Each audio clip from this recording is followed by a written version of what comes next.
petting somebody else. And then that's a whole ball of wax that, you know, you don't really want to deal with.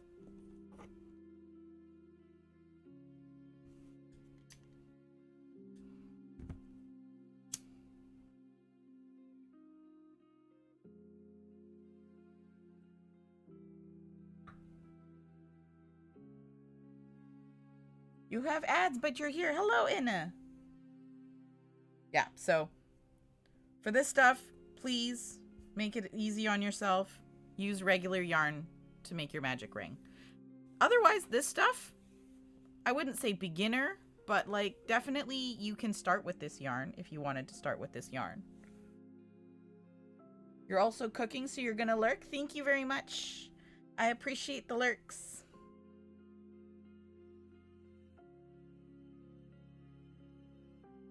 So it's really nice big yarn. So if you're making a cushion, it's going to be super soft, going to work up super fast. It's great yarn. It just is very weak yarn. Once it's into like a big plushie or pillow, it's great. It's fairly sturdy. But on its own, as a single strand, no, not very much. Hello, Nook. How are you? So highly recommend if you're going to use chenille yarn, blanket yarn, which I don't have an example of, Sherpa yarn, fuzzy yarn, anything like that, please use acrylic yarn in a similar color. You're never going to see it. Did I ever do Max's posture check? No, I didn't. I'll do it now, though. I'll do it now, please.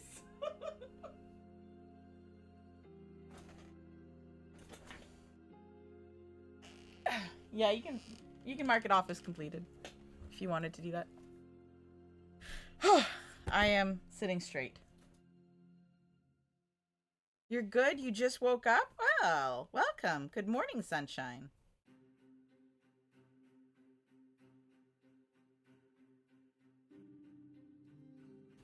You like marking them as completed? Oh, I should have left you. I had like 4 or 5 from yesterday that this morning I panicked and quickly clicked through. Yeah. So that's how you do magic rings on fuzzy yarns or eyelash yarns or difficult yarns. For this one, obviously we're just going to use our, that's hair, our working yarn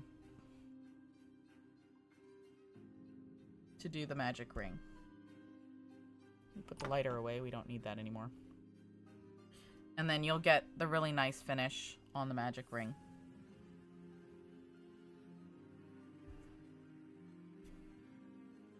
Yeah, that's how you start. I, as I said, prefer the double magic ring just because because it closes nicer and stays closed. I have this thing about my, I don't like seeing the stuffing poking out of the stitches. Let me just quickly throw out a couple of shout outs here because I haven't done them yet. We're gonna do a shout out at, I'm gonna give Glenn a shout out. It was his birthday yesterday. We're gonna give, nope. Nope.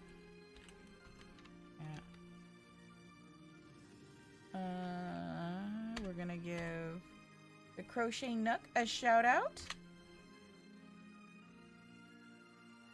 And we're gonna give a shout out to Anna, who's cooking. I think that's everybody. Let me know if I missed you. I will give you shout outs because I am a pro streamer, guys. No, not.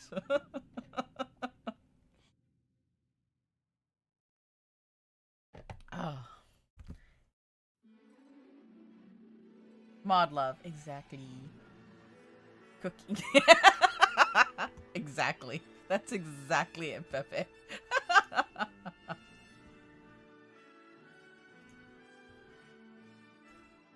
So that's how you start. Now, how you continue, it several different ways to continue.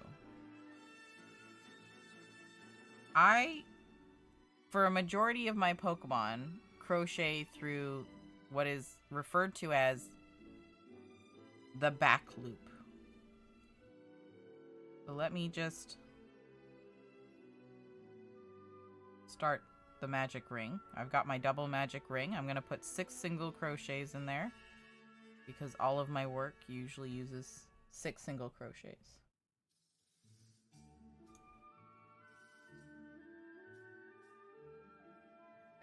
Feel like knowing how to continue would be kind of important as well. That's fair. So I'm going to put 6 single crochets in here. 3, 4. Again, we're going to insert into the ring, yarn over, pull through, yarn over, pull through both loops to complete your single crochet. One more time. That's 6. So, and then I like to pull it tight there, but you know, if you do it after, that's fine. And then I like to tuck the tail into the inside of the work. Now, if the camera picks it up, perfect camera, thank you. You can see there are 2 loops. Hang on. You've got your first loop, which is your front loop, which is this one here on the inside on all of these. And then you've got your back loop, which is this one, the top stitch on all of these. Now, I like to crochet for a lot of my work through the back loop, which is this top one, which means that this side here against my finger is the outside. Oh, we have ads. I will wait.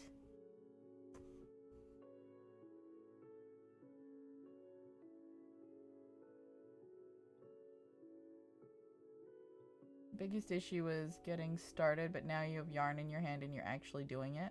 Nice.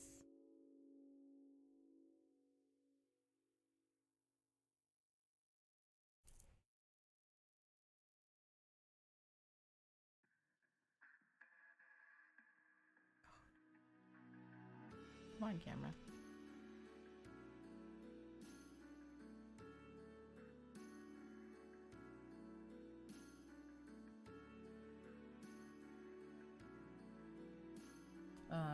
Can I?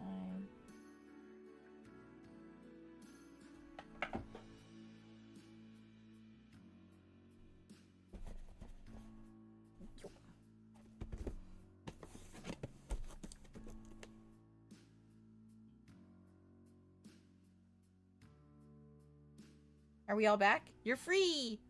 Alright, so I'm going to crochet through this top loop, or back loop, as a lot of people call it.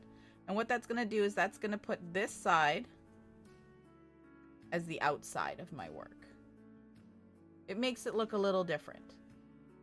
Now, if I were to crochet through the back loop, what that's going to do is it's going to create a little edge.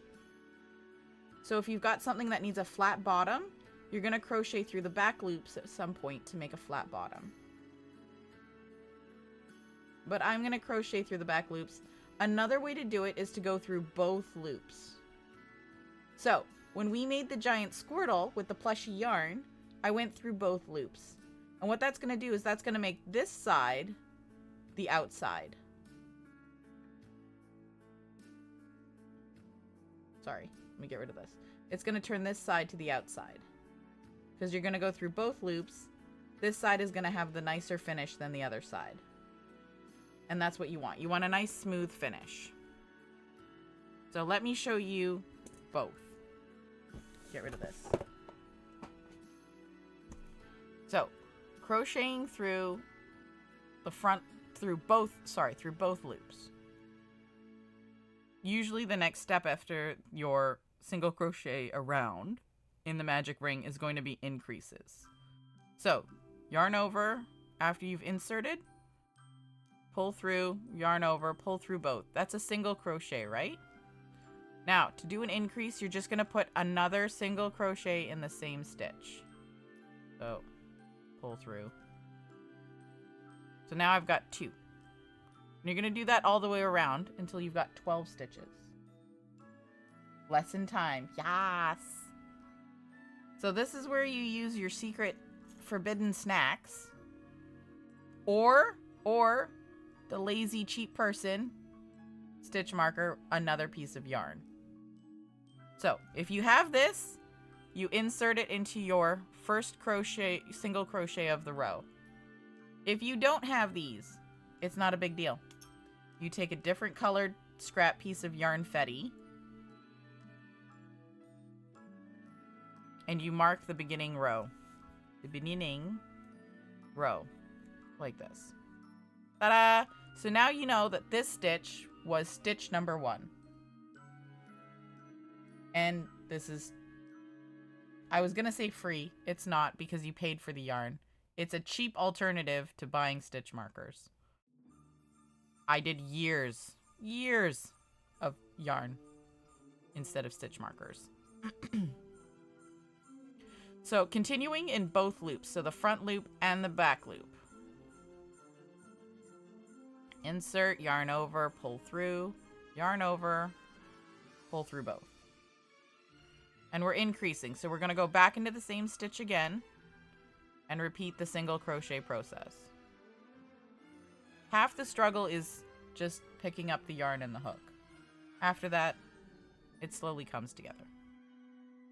So we're going to continue increasing 2 stitches in each one. So insert, yarn over, pull through, so you have 2, yarn over, pull through 2. Repeat. It's a very repetitive craft. Make sure you are going through, I don't know if you can see it, both loops. So the front loop and the back loop. Consistency is key, so if you start in both loops, finish in both loops.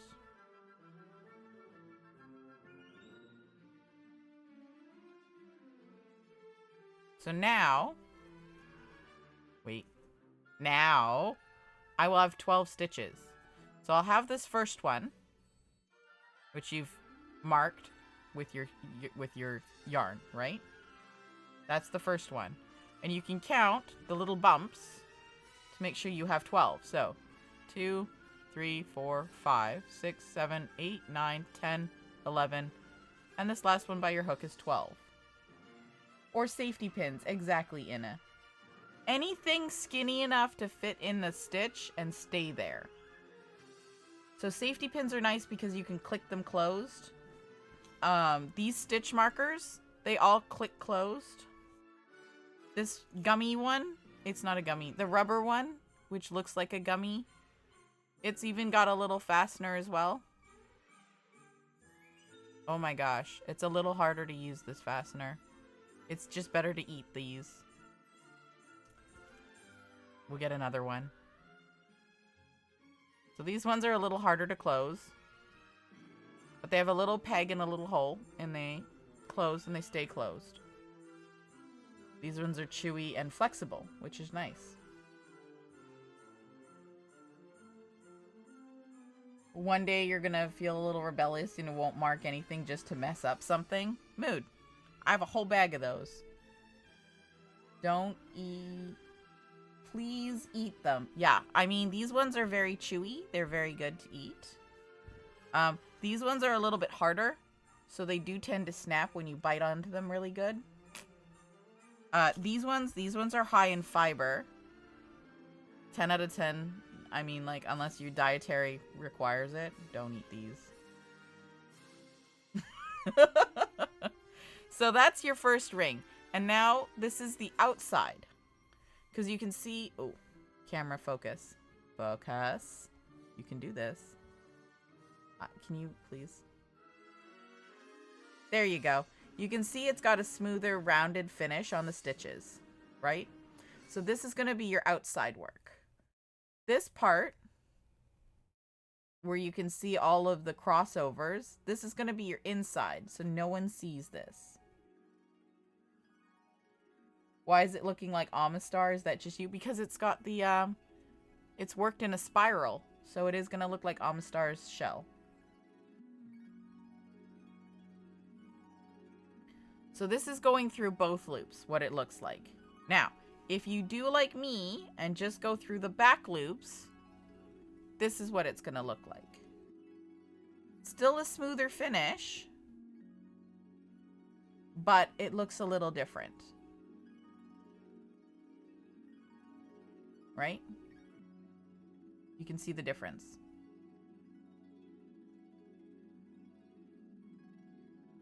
So the difference between going through both loops and going through just one single loop is that this yarn is going to be softer, more flexible, because it's only through one loop.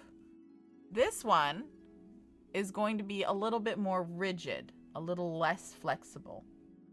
So depending on what you're making and the yarn that you're using, depends on which style of crocheting you're going to do.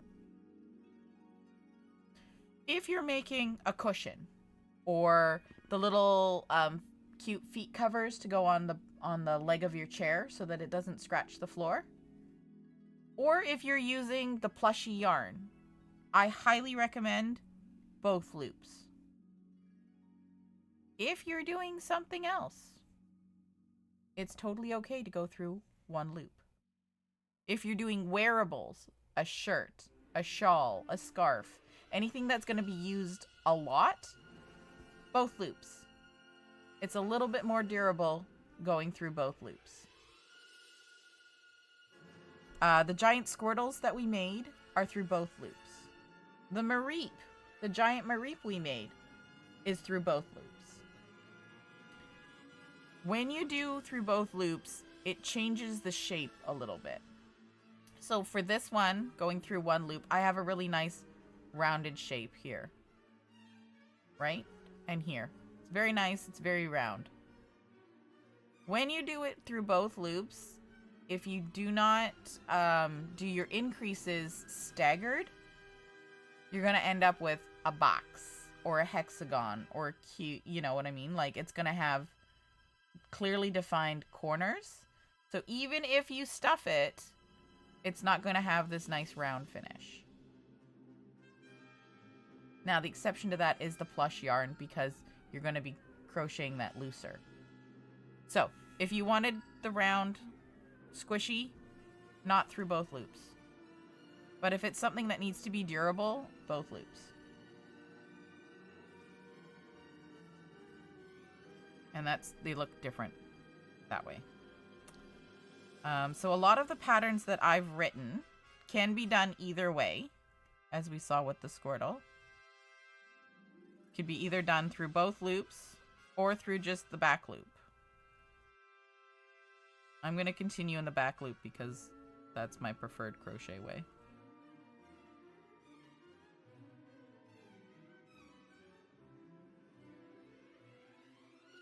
So I'm just going to redo the increases without a stitch marker because I'm daring. This is where everyone starts yelling numbers and then I forget how many stitches I've done. Thankfully, I only need 12, so...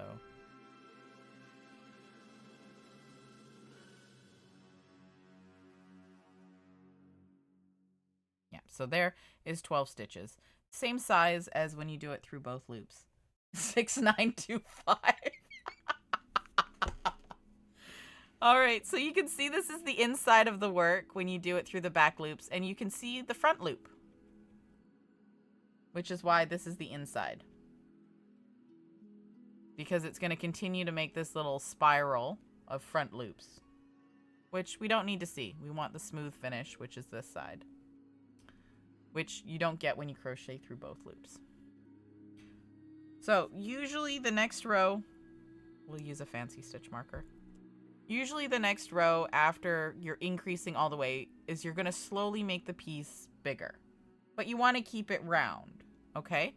So the next round is usually a single crochet in the first stitch and an increase crochet in the next stitch. So that's 2 stitches in this one. So now you're going to do sets of 3. So we're going to end up with 18 stitches. So again, in this one, you're going to insert, yarn over, pull through, yarn over, pull through both. In this stitch, we're going to increase. So we're going to do 2 single crochets for your first set of 3.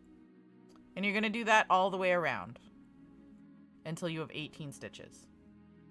So with our stitch marker, we should get to 18 by the time we get here. So this one's going to be a single crochet. This one's going to be an increase. 2 single crochets. Now we have 6. Insert yarn over, insert yarn over twice. Nope. Not yarn over twice. That's my bad. Insert yarn over, pull through, yarn over, pull through 2 loops. I can do this, you guys. I'm only going to have to teach 2 more people today. We're back to a single crochet and then an increase here in the next one. And then a single crochet here and an increase. Oh, we've already messed up. 2, 4, 6, 8. Yeah, we did. We did 2 single crochets somewhere.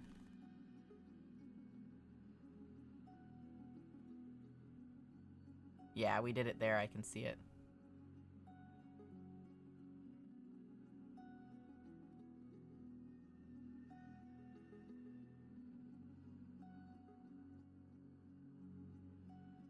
So like that wasn't too bad because we didn't need to take out that many stitches, but when you're on row 1,000,000 and you've got, you know, 200 and some odd stitches, that's when it gets a little... Trust me, I'm a professional. I make no such claims, Beppe. I am only proficient. So now we have 18 stitches. It's again a single crochet and an increase. And if you look carefully, you can see the smaller area here is a single crochet. Hang on, let me get this pencil. This smaller one is a single crochet. And this larger one here, it's larger because that's the increase. It has 2 single crochets in it. So if you get to this point and you've only got 17, you can go back and look to see how many increases you've done and how many single crochets you've done. And if you've got 2 single crochets next to each other, you'll know that's where you missed a stitch. Is it the end of the world? No, because you could just add another single crochet here to make this row have 18. No big deal. Exactly. You can cheat and put another crochet stitch in this last one. No big deal. Will you know the mistake is there? Yes.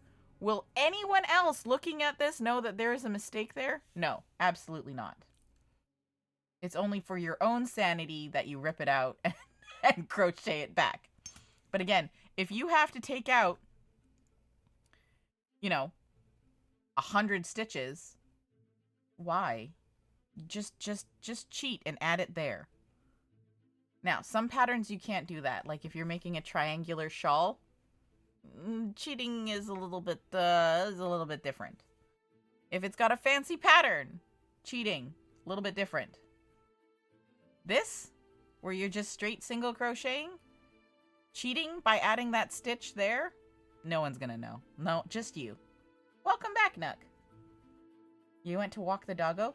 Can you give the doggo pats for us, please? Batgirl! Hi! How are you? Impromptu lesson. So that's your 3rd row. So if you look on the side, on this side, because I'm only crocheting in the back loops, you can see our 1st row with our magic ring. Oh, come on, camera. Focus.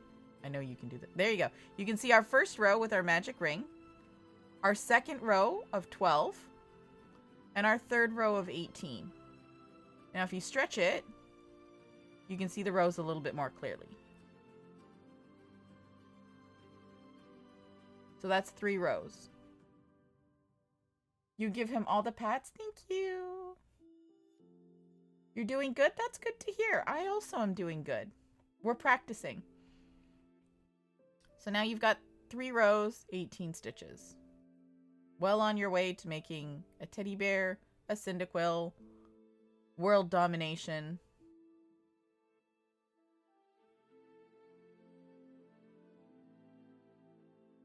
That's good? Yeah. So, in amigurumi, the next step, again, we're going to continue to increase this ring to whatever we need it to be. So, for this, we're making the body of the Cyndaquil here. We're going to increase until we have 42 stitches. You can just make world domination, absolutely. Yep. Totally. I 100% believe that you can make world domination. Crafters of the world unite.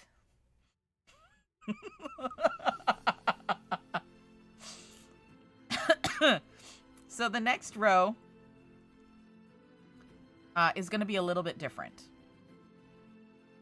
Remember what I said about the increases? Posture check. You're canceling your plans. Time to get crafty. When you first started crocheting, you knew that the magic ring was the most difficult thing in making Ami, so you started with that. You almost wanted to give up that same day.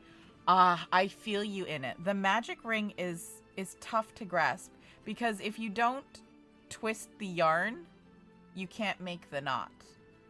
And then your magic ring doesn't work. And that's where a lot of people get upset.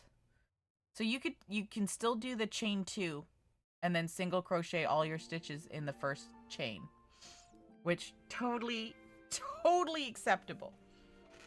Ooh, I can, you know what? I'll lower my chair and I'll sit more like a teacher and maybe I'll get the vibes. Ugh. You were doing it too tight? That's another thing too. Yeah. The magic ring is super tricky.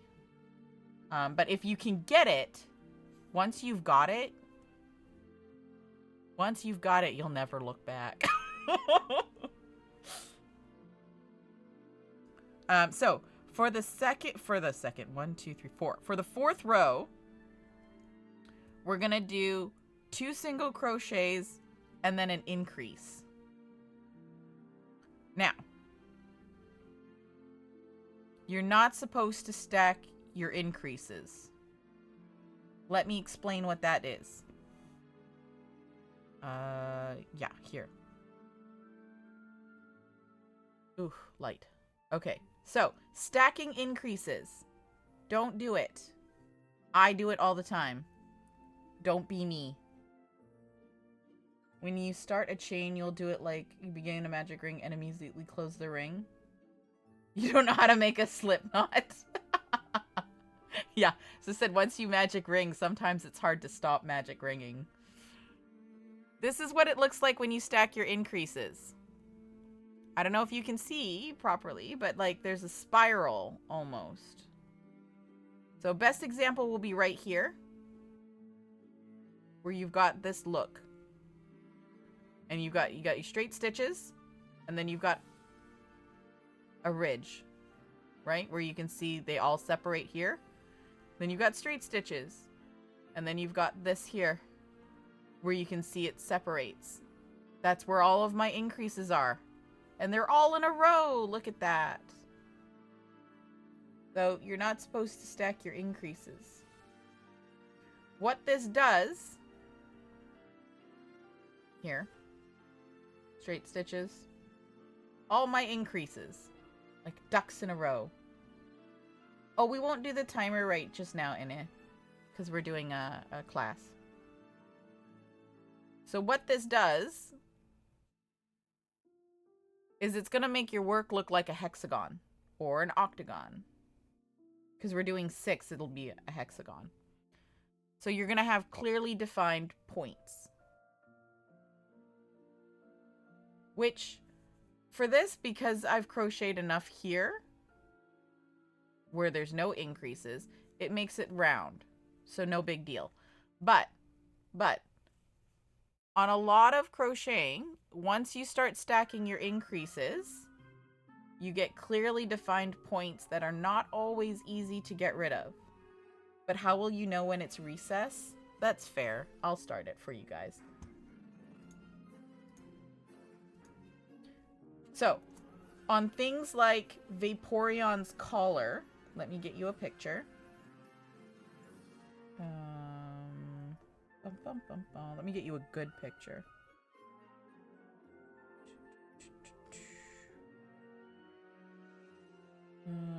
Vaporeon.